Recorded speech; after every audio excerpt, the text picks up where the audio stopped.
The earth, they said, was flat. Sailors believed it. Millions of ordinary people believed it. Sail too near the edge and a ship would topple over into the green sea of darkness and fall forever into endless space. Terrifying thought. But there was another idea about the shape of the world, an idea that had been around for over 2,000 years. In 1491, Christopher Columbus went to Spain and explained that idea to King Ferdinand of Aragon and his wife, Queen Isabella of Castile. The earth, Columbus said, wasn't flat. It was round. There was no edge, so no one could fall over it. Pythagoras, the Greek mathematician, had said so in the 6th century BC, 2,000 years earlier. The philosopher Aristotle agreed with him. So did most other educated people in ancient Greece. In Columbus's time, people thought that if they wanted to reach the enormous riches that lay in China, Japan, and the rest of the East, then they would have to sail in an easterly direction. But they were wrong. Because the earth was round, it could be done just as well by sailing west.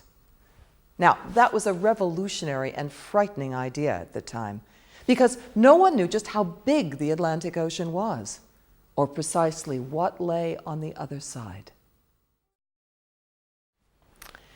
In 1489, Bartholomew, the brother of Christopher Columbus, arrived at the court of King Charles VIII of France.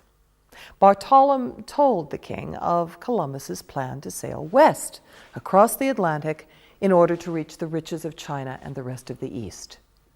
Would the king sponsor the voyage? The answer was no.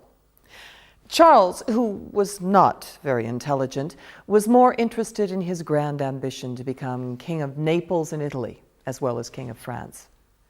And that was how the French lost their chance to become the first Europeans to possess colonies in the New World of America. They were furious when the Spaniards, who agreed to sponsor Columbus, got there before them. Spain was the deadly enemy of France. And when at long last the French went to America, they went with a very ambitious plan to dislodge the Spaniards, conquer the greatest of their colonies, New Spain in Mexico, and rule the whole of the New World.